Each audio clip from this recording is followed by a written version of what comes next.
Abramos a palavra de Deus em Deuteronômio capítulo 5. Este tem sido o nosso texto áureo para relembrarmos a lei moral de nosso Deus. Deuteronômio capítulo 5, e nós faremos a leitura do 1 até o verso 22. E diz assim a palavra de Deus. Deuteronômio 5, de 1 a 22. Chamou Moisés a todo Israel e disse-lhe: Ouvi, ó Israel, os estatutos e juízos que hoje vos falo aos ouvidos, para que os aprendais e cuideis em os cumprirdes. O Senhor nosso Deus fez aliança conosco em Horebe. Não foi com nossos pais que o Senhor fez esta aliança, e sim conosco, todos os que hoje aqui estamos vivos. Face a face falou o Senhor conosco no monte, do meio do fogo. Nesse tempo, eu estava em pé entre o Senhor e vós, para vos notificar a palavra do Senhor, porque temeste o fogo e não subistes ao monte, dizendo: Eu sou o Senhor, teu Deus, que te tirei do Egito, da terra da servidão. Não terás outros deuses diante de mim. Não farás para ti imagem de escultura, nem semelhança alguma do que há em cima no céu, nem embaixo na terra, nem nas águas debaixo da terra. Não as adorarás, nem lhes dará culto, porque eu, o Senhor teu Deus, sou Deus zeloso, que visito a iniquidade dos pais nos filhos até a terceira e quarta geração daqueles que me aborrecem, e faço misericórdia até 1000 gerações daqueles que me amam e guardam os meus mandamentos. Não tomarás o nome do Senhor teu Deus em vão, porque o Senhor não terá por inocente o que tomar o seu nome em vão. Guarda o dia de sábado para o santificar, como te ordenou o Senhor teu Deus. 6 dias trabalharás e farás toda a tua obra, mas o 7º dia é o sábado do Senhor teu Deus. Não farás nenhum trabalho, nem tu, nem o teu filho, nem a tua filha, nem o teu servo, nem a tua serva, nem o teu boi, nem o teu jumento, nem animal algum teu, nem o estrangeiro das tuas portas para dentro, porque o teu servo e a tua serva, para que o teu servo e a tua serva descansem como tu, porque te lembrarás que foste servo na terra do Egito, e que o Senhor teu Deus te tirou dali com mão poderosa e braço estendido, pelo que o Senhor teu Deus te ordenou que guardasses o dia de sábado. Honra a teu pai e a tua mãe, como o Senhor teu Deus te ordenou, para que se prolonguem os teus dias e para que te vá bem na terra que o Senhor teu Deus te dá. Não matarás, não adulterarás, não furtarás, não dirás falso testemunho contra o teu próximo, não cobiçarás a mulher do teu próximo, não desejarás a casa do teu próximo, nem o seu campo, nem o seu servo, nem a sua serva, nem o seu boi, nem o seu jumento, nem coisa alguma do teu próximo. Estas palavras falou o Senhor a toda a vossa congregação no monte, do meio do fogo, da nuvem e da escuridade com grande voz, e nada acrescentou, tendo-as escrito em 2 tábuas de pedra, deu-mas a mim. Hoje nós falaremos sobre o 5º mandamento. Já falamos sobre a exclusividade do nosso Deus, a exclusividade do culto, a exclusividade do seu nome, a exclusividade do seu dia. Agora nós faremos uma transição do 1º grande mandamento para o 2º grande mandamento. O 5º mandamento, ele precisa ser visto como este elo de transição. Estamos agora passando do amar a Deus sobre todas as coisas para amar ao próximo como a si mesmo. E sem dúvida nenhuma, o lugar deste mandamento, sendo o 5º, depois de ordens expressas com relação a Deus, e agora passando para as ordens que se manifestam na horizontal, nós percebemos que o 5º mandamento, ele de fato está neste lugar, porque ele faz uma transição. E esse mandamento, ele precisa ser, irmãos, lembrado sempre por nós. Em primeiro lugar, porque nós vivemos hoje num mundo de rebeldia. onde ser rebelde é ser bonito, onde enfrentar é o que se demanda, se rebelar é de fato a manifestação do que há de melhor na nossa natureza humana. É isso que o mundo ensina. Aliás, pais, é isto que a escola está dizendo ao seu filho e à sua filha. É isso que os professores estão incutindo no coração deles. Porque a escola, ela deixou de ser um ambiente de ensino e passou a ser um ambiente de doutrinação, onde não há verdade, onde não há mais porto seguro, onde não há mais nada, onde se nega o evangelho e onde a rebeldia revolucionária ou progressista é aquela que deve ser incutida na mente dos nossos jovens e crianças. É por isso que sim, como igreja, nós precisamos denunciar esse estado de coisas. Muitos pastores dizem que a igreja não pode se envolver com assuntos políticos, sociais, econômicos. Isso é de uma ignorância profunda. Primeiro, porque a Escritura Sagrada trata desse assunto. A Escritura Sagrada fala desses temas, obviamente dentro do seu contexto de época, mas também porque é um pensamento que tem invadido as igrejas, que tem feito com que os filhos se rebelem contra seus pais, com que não haja mais a visão da autoridade do mais velho, não haja mais o cumprimento da lei do Senhor. Agora é independência, agora sou eu, você não tem nada a ver comigo, e assim desonramos ao Senhor. Por isso, esse mandamento, ele fala da importância dos nossos relacionamentos, e a aplicação que damos a esse mandamento se aplica a todas as esferas do relacionamento humano. Isso é que é rico. E aí temos, portanto, aqui o princípio da autoridade, sempre lembrando que a autoridade, toda ela, vem do alto, vem de Deus. As pessoas dizem que a voz do povo é a voz de Deus, isso é quebra do terceiro mandamento. As pessoas dizem que o poder emana do povo, isso é mentira diabólica. O poder vem de Deus, é Deus quem concede poder. Quando o Senhor Jesus, lá em João 19, estava diante de Pilatos, Pilatos disse assim: escuta, por que não me respondes? Não sabes que eu tenho poder para te soltar? E qual foi a resposta de Jesus para aquele homem ímpio, aquele homem que não conhecia a Escritura, aquele homem que não foi capaz de reconhecer a presença de Deus ali, do Criador, um homem embotado pelo seu pecado? Mas o que foi que Cristo respondeu para ele? Nenhum poder teria sobre mim se do alto não te fosse concedido. Deus concedeu poder a Pilatos, Deus concede poder. Portanto, quando nós falamos em relacionamento com a autoridade, e quando a autoridade está envolvida, Deus está envolvido nisto. É bem simples, a equação é simples. A maneira como eu me comporto vai demonstrar a forma como eu trato ao Senhor Deus, porque não adianta nada um jovem, um adolescente ou mesmo um adulto rebeldezinho no seu coração achar que com isso pode glorificar a Deus. Não pode, porque está intimamente ligado, porque a autoridade está na pessoa vinda de Deus. Por isso que Jesus, no verso 11 do capítulo 19 de João, diz: nenhuma autoridade terias sobre mim. Parou para pensar nisso? O Deus encarnado disse para aquele ímpio, aquele crápula, aquele pecador depravado, disse: nenhum poder terias sobre mim, se do alto não te fosse concedido. Então é preciso entender que o quinto mandamento, ele é de fato aquele mandamento que está passando da exclusividade do Senhor Todo-Poderoso para a nossa vivência com os nossos irmãos, porque ele, mais do que os demais, ele aponta para o Senhor.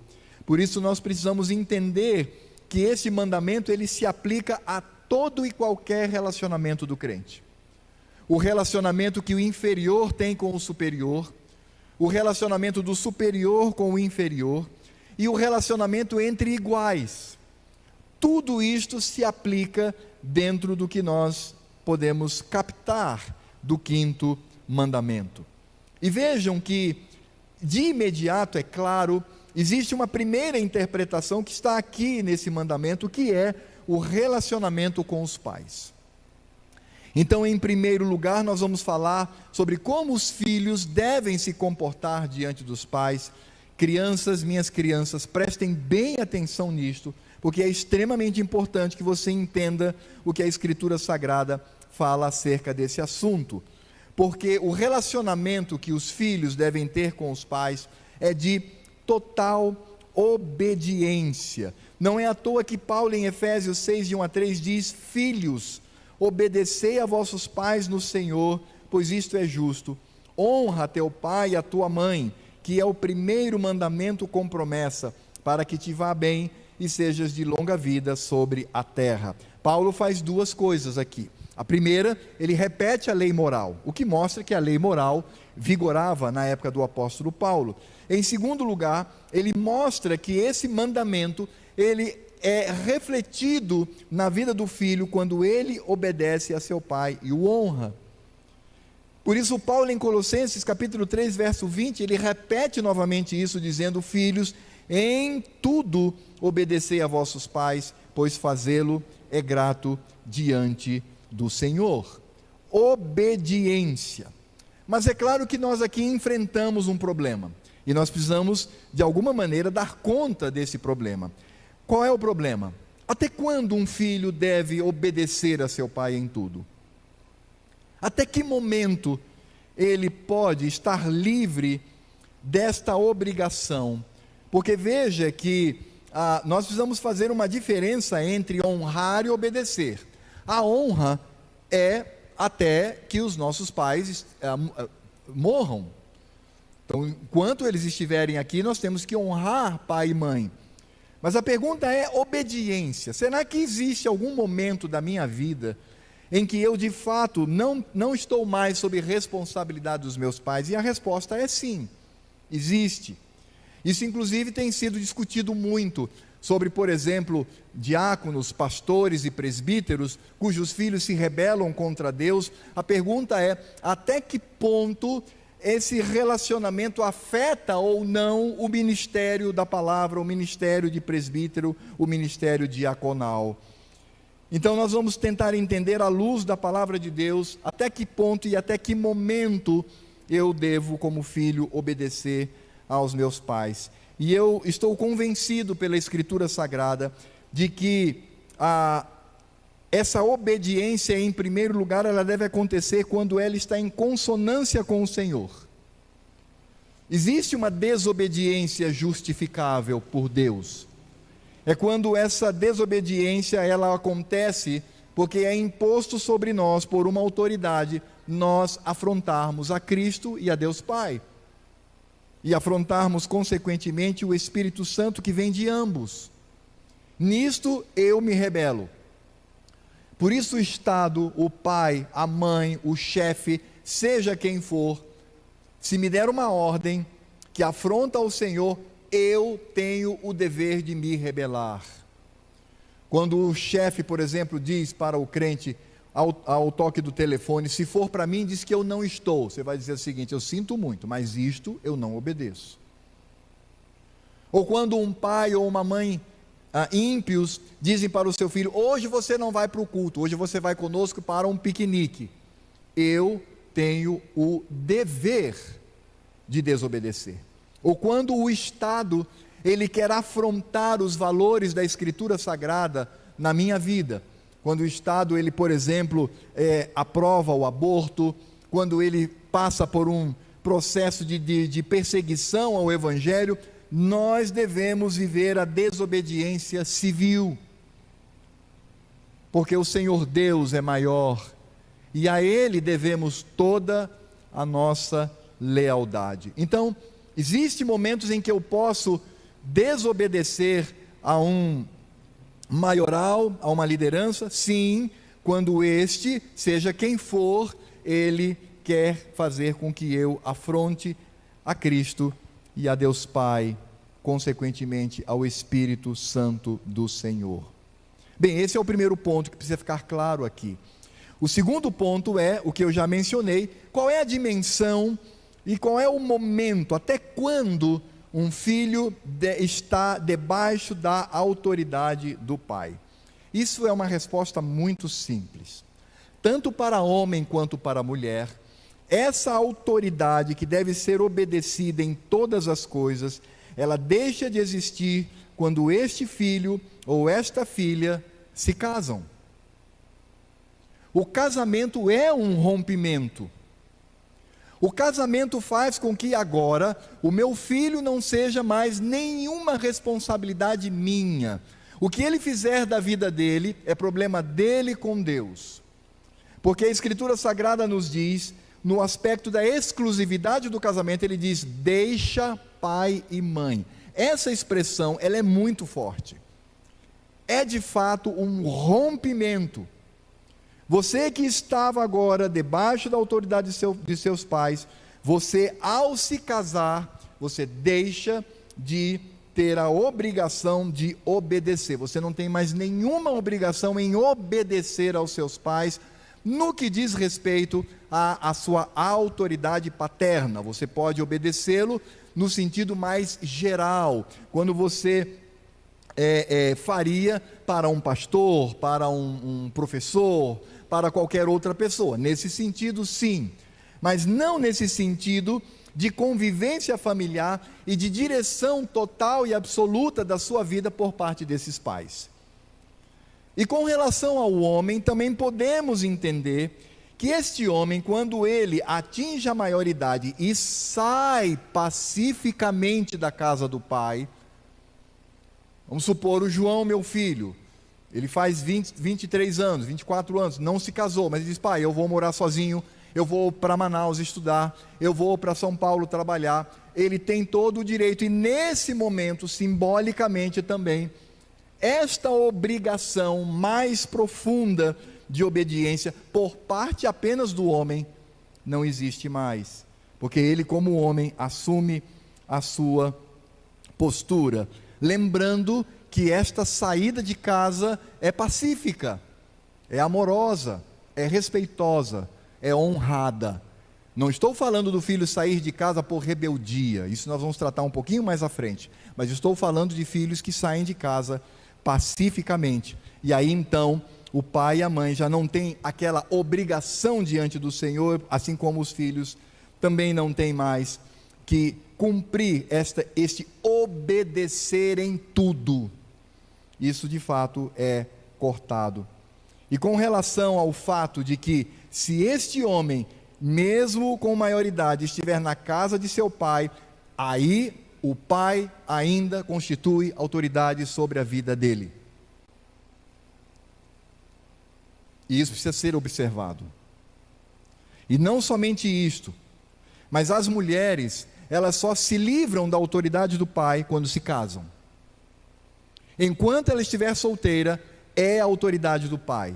Se ela não tem um pai, toda serva de Deus, toda mulher piedosa, ela precisa encontrar num homem de Deus, seja pastor, presbítero, diácono, um irmão em Cristo, que ela tenha como referência de autoridade, para que ela não tome nenhuma atitude por si só.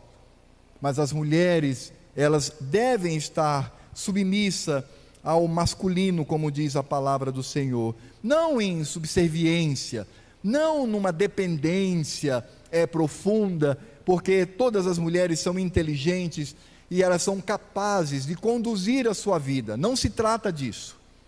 Se trata do fato de que o Senhor Deus assim determinou. E claro que, não sendo o pai, esta submissão, ela não se dá de maneira totalmente efetiva, claro. Mas a mulher, ela precisa ter no coração e dizer: eu tenho homens de Deus em quem confio e que podem me ajudar a conduzir a vida até que eu venha a me casar. E com relação ao fato de que um filho adulto que mora com o pai ainda está sob a sua autoridade, isso pode ser visto em Deuteronômio capítulo 21, de 18 a 21. O texto ali vai falar, veja o contexto a narrativa que temos aqui, ou pelo menos o que se é narrado em termos de lei do Senhor. Preste atenção no que diz Deuteronômio 21, 18 a 21. Se alguém tiver um filho contumaz e rebelde, que não obedece à voz de seu pai e à de sua mãe, e ainda castigado, não lhes dá ouvidos, seu pai e sua mãe o pegarão, e o levarão aos anciãos da cidade, à sua porta, e lhes dirão: este nosso filho é rebelde e contumaz, não dá ouvidos à nossa voz, é dissoluto e beberrão. Então todos os homens da sua cidade o apedrejarão até que morra. Assim eliminarás o mal do meio de ti, todo Israel ouvirá e temerá. Veja que aqui estamos percebendo a atitude de um pai para com o filho que é adulto, porque esse filho é beberrão. Um beberrão não é uma criança, mas é um adulto, que ainda está na casa do pai, e que portanto está sob a sua autoridade. Sendo ele disciplinado, sendo ele castigado, ele não dá ouvido a seu pai e a sua mãe, ele é contumaz, ele é dissoluto. Os pais pegam-no pela mão e o arrastam para o tribunal, e o Senhor Deus, me permitam a expressão forte, e o Senhor Deus diz: matem este daí, matem-no. E a palavra de Deus é clara, diz assim: assim eliminarás o mal do meio de ti. Pais aqui presentes, filhos aqui presentes, minhas crianças, o relacionamento de filhos com os pais é muito mais sério do que nós imaginamos. Porque, como eu disse, o Senhor Deus está envolvido. Veja que a rebeldia do filho, um filho beberrão, adulto, que ainda mora com o pai, essa rebeldia, essa teimosia é pecado grave diante do Senhor, porque a rebeldia do filho é de fato diante do Senhor extremamente imundo. Por isso, em 1 Samuel 15, 23, quando Samuel adverte a Saul por conta da sua loucura, ele diz assim: porque a rebelião é como o pecado de feitiçaria. Veja, rebelião é o mesmo que feitiçaria, e a obstinação como a idolatria. Então, ser obstinado é como ser idólatra e culto a ídolos do lar. Visto que rejeitaste a palavra do Senhor, Ele também te rejeitou a ti, para que não sejas rei. Ora, filhos, se você se torna rebelde quanto mais, sabe que como Deus vê você como um feiticeiro. Deus o vê como um idólatra. Porque o pecado de rebeldia, de desobediência é grave diante do Senhor, muito grave. Não podemos ajeitar essa situação com os valores do mundo, porque os valores do mundo são valores pérfidos que não estão contidos na palavra de Deus. Nós precisamos urgentemente retornar à Escritura Sagrada, nós precisamos retornar à lei de Deus. Não podemos mais ser influenciados pelos valores do mundo. É por isso que nós sabemos o que são os pecados desses filhos que não honram e que, debaixo da jurisdição de seus pais, são desobedientes. É por isso que o nosso catecismo maior, na pergunta 128, diz assim: quais são os pecados dos inferiores para com os seus superiores? Resposta: os pecados dos inferiores contra os seus superiores são toda a negligência dos deveres exigidos para com eles, a inveja, o desprezo e a rebelião contra suas pessoas e posições em seus conselhos, mandamentos e correções legítimos, a maldição, a zombaria e todo o comportamento rebelde e escandaloso que venha a ser uma vergonha e desonra para eles e para o seu governo. É sério, irmãos. O quinto mandamento é muito sério. E nós precisamos compreendê-lo à luz da Escritura Sagrada. Porque hoje nós vivemos aquele dilema mundano, não é? Ai, eu amo os meus filhos. O que eu posso fazer? Eu os amo. É verdade. É o tipo de sentimento que não pode ser arrancado do seu coração. Mas se eu não sou capaz de odiá-lo por amor a Cristo, eu não posso ser digno de ser discípulo do Senhor. Foi isso mesmo que você ouviu. É chocante, eu sei que é chocante. Eu sei que é duro ouvir isso, mas é como eu digo, nós precisamos retornar à Escritura Sagrada. O próprio Cristo, em Lucas capítulo 14, verso 26, ele diz, preste atenção: se alguém vem a mim e não aborrece a seu pai e mãe e mulher e filhos e irmãos e irmãs e ainda sua própria vida, não pode ser meu discípulo. Veja, não pode ser meu discípulo. Pode ser tudo. Pode ser presbiteriano, batista, pode ser protestante, católico, pode ser o que for. Mas ele não pode ser discípulo de Cristo. E é interessante pensar, irmãos, que esse texto aqui, ele é traduzido de forma muito leve, porque de fato as palavras de Jesus aqui são muito fortes. Mas as traduções, elas tentam, não descaracterizando e sendo desonestas, não são traduções desonestas, mas as traduções elas tentam aliviar um pouquinho. Talvez a nossa, a da Revista Atualizada, seja a que se encontra de forma mais fiel ao que Cristo diz, porque as outras traduções dizem assim: se você amar mais a seu filho, a seu pai, sua mãe, não pode ser meu discípulo. Isso está inserido, mas não é exatamente isso que Cristo diz. A palavra traduzida aqui por aborrece é literalmente odiar. O que Cristo está dizendo aqui com todas as letras é: se alguém vem a mim e não odeia seu pai, a sua mãe, e mulher, e filhos, e irmãos, e irmãs, e ainda a sua própria vida, não pode ser meu discípulo. O que significa isto? Significa que quando eu me converto ao Senhor, automaticamente eu passo a odiar a minha família? Não, claro que não. Senão não haveria sentido falar aqui do 5º mandamento. O que subjaz as palavras de Cristo é: se você não é capaz de odiar seu pai, sua mãe, seu filho, sua família, sua própria vida, quando estas afrontam a mim, você não é meu discípulo.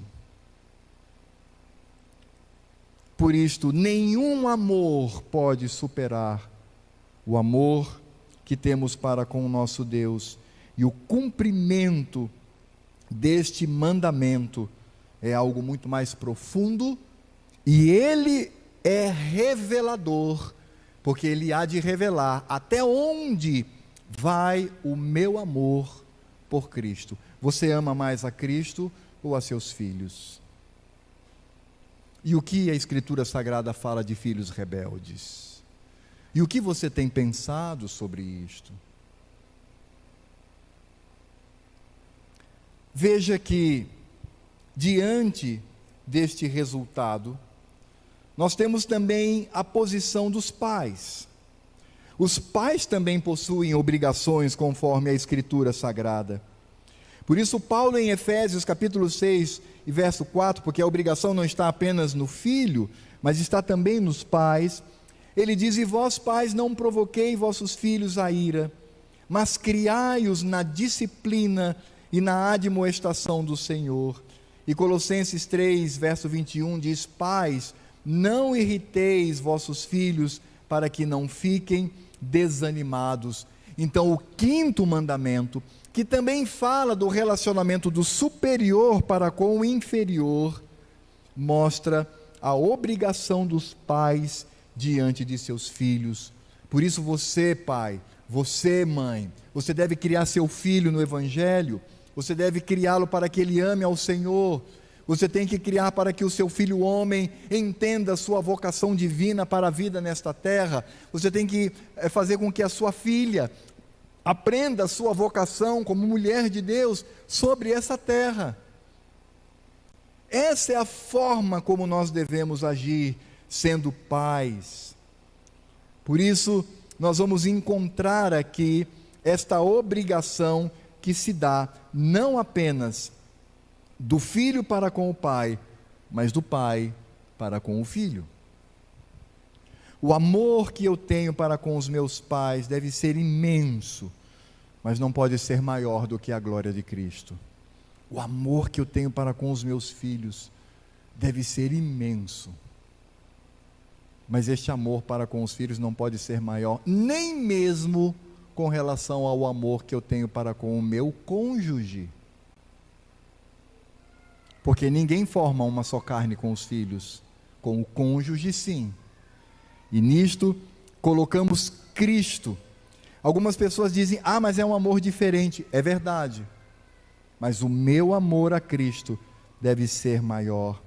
Por isso, quando nós aplicamos este mandamento para todas as suas esferas de atuação, ou seja, a obrigação que os superiores têm para com os inferiores, a obrigação que os inferiores têm para com os superiores, e a obrigação que os iguais devem ter entre si, entendemos, portanto, a aplicação desse texto: honra teu pai e a tua mãe, como o Senhor teu Deus te ordenou. Porque quando nós encontramos aqui a expressão pai e mãe, isso não se restringe aos pais biológicos, ou pelo menos aos pais que nos criam.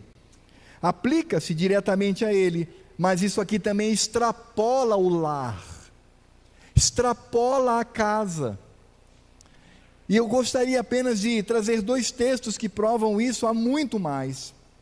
Por exemplo, em 1 Timóteo capítulo 5, versos 1 e 2 diz: não repreendas ao homem idoso, antes exorta-o como a pai, aos moços como a irmãos, às mulheres idosas como a mães, às moças como a irmãs, com toda a pureza. Veja como Paulo, ele extrapola o lar e diz que nós temos que ver a imagem de pai àquelas autoridades que são colocadas sobre nós.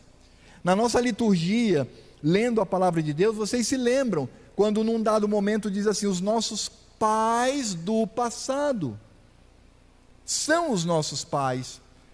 O que eu quero dizer aqui, irmãos, é algo muito simples, que a aplicação de pai e mãe não se dá apenas no núcleo do lar, mas se dá em todo e qualquer relacionamento que nós temos, com aqueles que exercem autoridade, com aqueles que devem ser submissos e com aqueles que devem viver como iguais. Por isso, em 1 Tessalonicenses capítulo 2, versos 11 e 12, diz assim: e sabeis ainda de que maneira, como pai a seus filhos, a cada um de vós exortamos, consolamos e admoestamos, para viverdes por modo digno de Deus, que vos chama para o seu reino e glória. Paulo dizendo: eu sou para vocês como um pai é para seus filhos. Aliás, nós temos uma expressão hoje que traz o que eu quero mostrar para os irmãos. A gente fala muito sobre o pai na fé, já viu isso? É o meu pai espiritual, é a minha mãe espiritual. Isso está correto. Mas não somente aqui, mas em toda esta relação que existe de autoridade sobre nós, como por exemplo, a autoridade do Estado, a liderança política, como a palavra de Deus nos ensina. Voltando para o exemplo de Cristo, diante daquele ímpio, poderíamos esperar que o Senhor dissesse: tu és um ímpio, como tens autoridade sobre mim? Tu és um pecador, miserável? Não. Cristo diz: não terias autoridade sobre mim se do alto não te fosse dada. Cristo reconhece a autoridade de Pilatos. Por isso nós precisamos reconhecer todo esse aspecto que nos rodeia. Por isso, os superiores, os pais, os chefes, os políticos, todos aqueles que exercem autoridade, eles precisam, nesta autoridade, ser exemplo, instruir e proteger com amor. Talvez aqui tenhamos o exemplo imediato de pai e mãe, mas talvez aqui tenhamos exemplo de chefes, de setores, de departamentos. Talvez tenhamos aqui empresários que têm empregados. Lembre-se, se você é superior e exerce autoridade, seja exemplo, instrua com santidade e proteja com amor. É por isso que um patrão, ele não é movido pela carnificina do capitalismo. Este lado obscuro deste sistema econômico, de exploração e exploração, sem nenhum envolvimento de amor e consideração. Porque falar para os pais é fácil, mas eu quero aplicar para esse tipo de relacionamento. Se eu exerço autoridade sobre alguém, eu tenho que ser justo, mas tenho que dar exemplo, instruir e proteger. Os inferiores, como filhos aos pais, mas também como subalternos às autoridades, é a submissão. E aí cabe, naquilo que é justo, imitá-los. Naquilo que é justo, aprender com eles. Naquilo que é justo, estar diante deles com humildade, cheia de amor.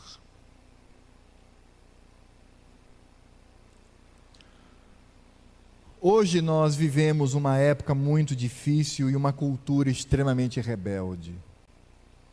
Os mais velhos não são mais respeitados pelos mais jovens. Eu sou de uma época em que, quando estávamos em sala de aula e entrava um professor, um diretor, todos os alunos ficavam imediatamente de pé, como sinal de respeito e honra. Hoje em dia os alunos estão partindo para cima dos professores com violência. Mas nós não podemos ser assim. Crianças não podemos ser assim, adolescentes não podemos ser assim, jovens não podemos ser assim. Não seja respondão, não seja desrespeitoso, porque isto está ligado ao meu relacionamento com o Senhor, mas também se aplica não só àquilo que os superiores devem fazer e os inferiores, mas também os iguais, aqueles que nem estão subalternos, mas também não são nossos superiores, também se aplica. E de que maneira devemos fazê-lo? A Escritura Sagrada nos fala que nós devemos primeiro considerá-lo como maior do que nós. Lembra quando Paulo diz isso? Considerando acima de você. Ele não é, mas eu considero. Eu vou agir dessa maneira. Devo tratar com todo o respeito e ter alegria com o seu progresso santo e justo. Por isso que os nossos símbolos de fé dizem que é pecado quando eu, por inveja, eu fico com raiva do progresso de alguém que está debaixo, obviamente, da autoridade do Senhor. Não, eu devo me alegrar, e eu devo respeitar, e eu devo realizar com todo esforço o auxílio daquele que é meu próximo. Isso obviamente se aplica num lar, na convivência entre irmãos. Porque o que é a briga entre irmãos, se não o orgulho, se não o pecado, com raras exceções, com raras exceções. Por isso eu preciso tratar, você que tem 17 anos, trate o seu irmãozinho de 7 anos com respeito, com honra, fazendo com que ele venha crescer na sua vida, tratando-o com delicadeza, com educação, não se aproveitando dele, mas ajudando. É desta maneira que nós devemos caminhar, cumprindo o 5º mandamento. Viram só como o 5º mandamento, ele se amplia, como todos os mandamentos.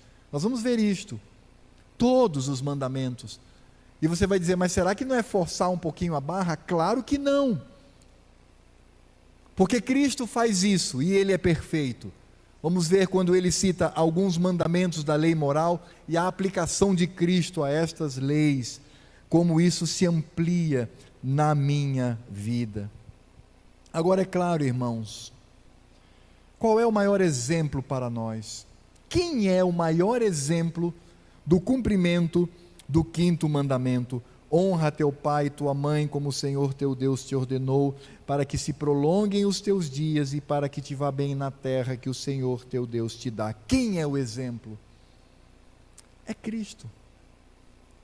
Ele é o nosso exemplo. Ele é o Senhor. E quando nós olhamos para Cristo, para a sua vida, sua jornada, como ele se submeteu. E ele não se submeteu apenas ao Senhor Deus, seu Pai, mas ele se submeteu também àquele que exercia autoridade sobre ele.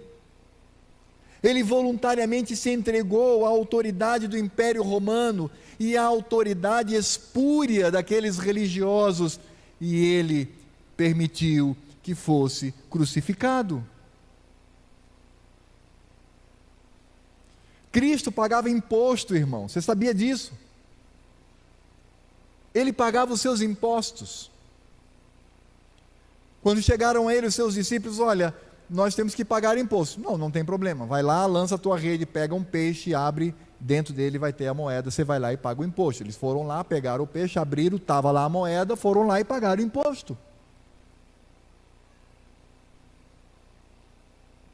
E não somente isto, mas a submissão total e absoluta de Cristo para com Deus Pai.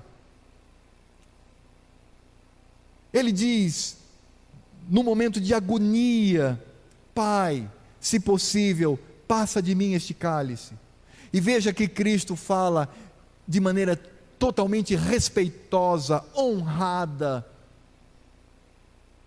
É assim que ele trata. Ele não está se rebelando contra o Pai, ele está aqui pedindo. Mas qual é a conclusão da oração de Cristo? Seja feita a tua vontade. Nós somos melhores do que Cristo, nós somos melhores que o Senhor. Crianças, vocês são melhores do que Cristo para se rebelar contra papai e mamãe. Adolescente, você é melhor do que Cristo para se rebelar achando que já é gente e que pode se rebelar contra seus pais.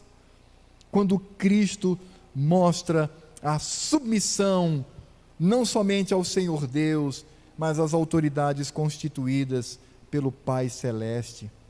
Mas Cristo, ele também é exemplo no relacionamento daqueles que são os nossos subordinados. E aí está simples, porque Cristo amou de tal forma que ele deu a sua vida por eles. É por isso que Cristo diz assim: quem quer ser o maior, tem que ser maior mesmo. É assim que ele fala? Não. Quem quer ser o maior, tem que ser o menor. É por isso que quando Paulo fala sobre a autoridade do homem, do marido sobre a esposa, ele diz assim: maridos, amem a esposa como Cristo amou a sua igreja. E ele não para aí não, ele diz assim: e deu a sua vida por ela. Isto é serviço. Por isso Cristo, o perfeito, ele mostra como devemos agir na vida daqueles que são a nós submissos por força da lei de Deus. Ele é o exemplo, mas ele também dá exemplo de se fazer nosso irmão e amigo sem se envergonhar. Eu creio que essas três qualidades em Cristo, a sua submissão à autoridade, o seu modo de agir com aqueles que lhe são submissos, e a maneira como ele se faz igual àqueles de quem ele não se envergonha, está muito claro lá em Hebreus capítulo 2, de 11 a 13, quando diz, falando de Cristo: pois tanto o que santifica, como os que são santificados, todos vêm de um só. Por isso é que ele, Cristo, não se envergonha de lhes chamar irmãos, dizendo: A meus irmãos declarei o teu nome, cantar-te-ei louvores no meio da congregação. E outra vez, eu porei nele a minha confiança. E ainda, eis aqui estou eu e os filhos que Deus me deu.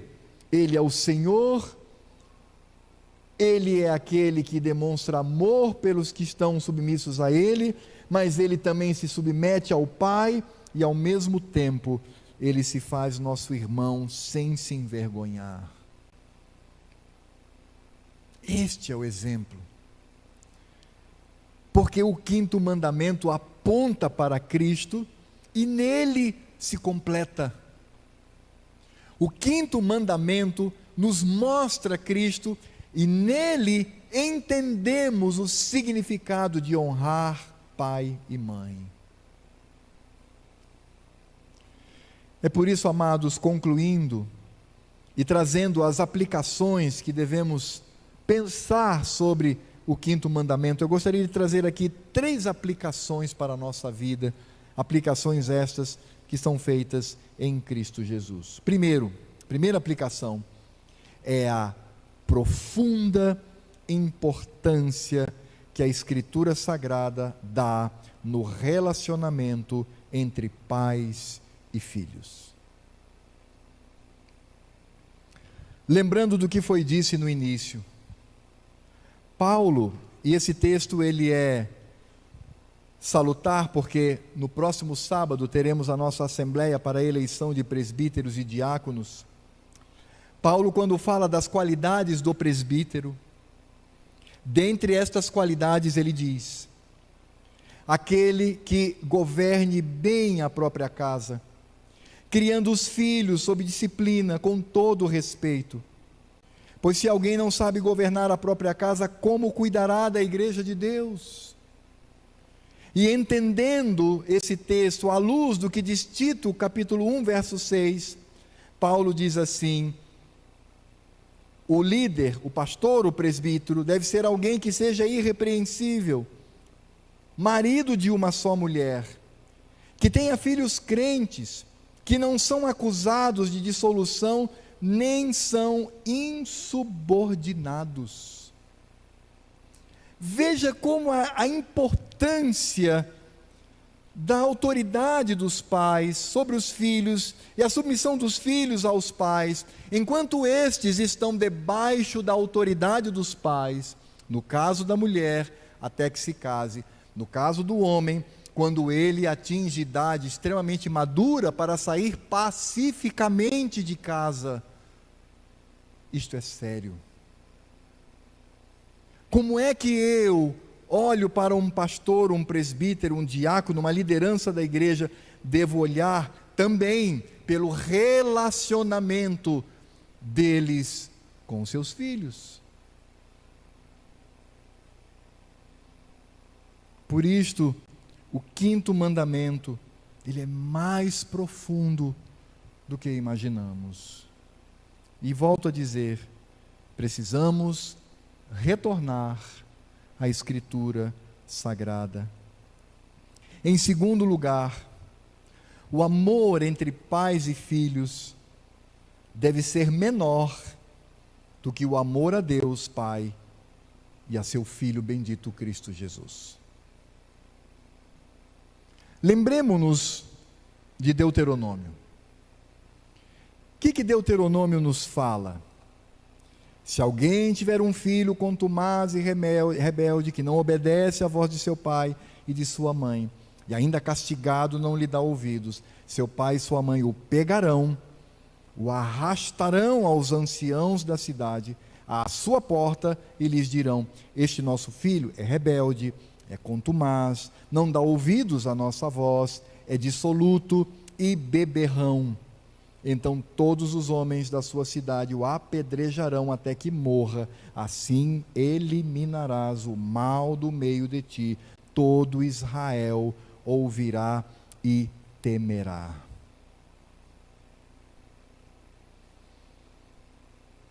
É por isso que hoje, irmãos, é duro dizer estas coisas, à luz desse contexto humanista que vivemos na nossa sociedade. Mas é por isso que, dependendo da rebeldia e do pecado dos filhos, os pais devem desertá-los.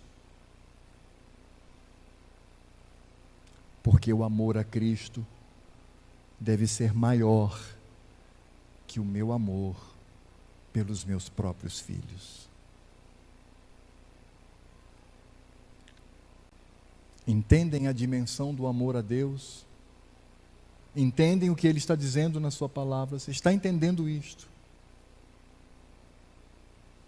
Precisamos voltar para o Evangelho. Em terceiro e último lugar, a forma como eu trato os meus pais direciona-se à forma como eu trato ao Senhor Deus e aos demais que comigo convivem. A maneira como eu me comporto, e aqui falando agora para os filhos, você filho, você filha, a maneira como você se comporta diante do papai e da mamãe, vai mostrar a maneira como você se relaciona com o nosso Deus e com Cristo Jesus. Não é à toa que a Escritura Sagrada no Novo Testamento diz isso, diz assim, como é que você diz que ama a Deus se você não ama ao próximo?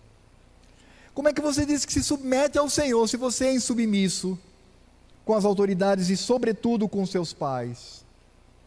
Nós temos no nosso coração o germe da rebeldia.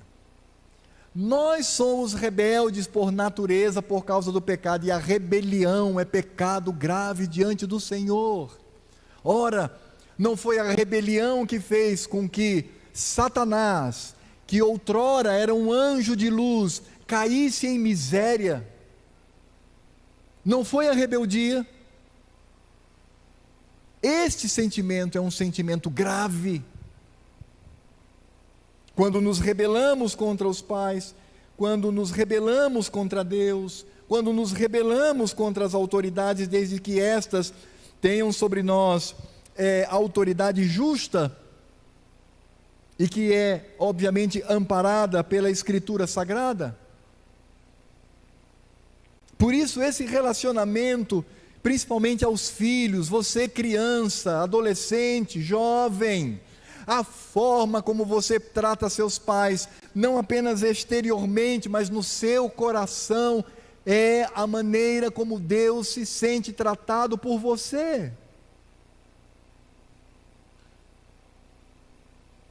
Daí, repito, a profundidade do quinto mandamento. E é por isso que este, como diz Paulo, é o primeiro mandamento com promessa. Porque diz: honra teu pai e a tua mãe, como o Senhor teu Deus te ordenou, para que se prolonguem os teus dias e para que te vá bem na terra que o Senhor teu Deus te dá. Neste assunto de relacionamentos, pais e filhos e vice-versa, com a sociedade em redor, e o meu próprio relacionamento com Deus, seja visto à luz do quinto mandamento. Por isto, o quinto mandamento é este elo de transição entre o meu amor para com Deus e o meu amor para com o próximo. E que nisto Cristo seja glorificado.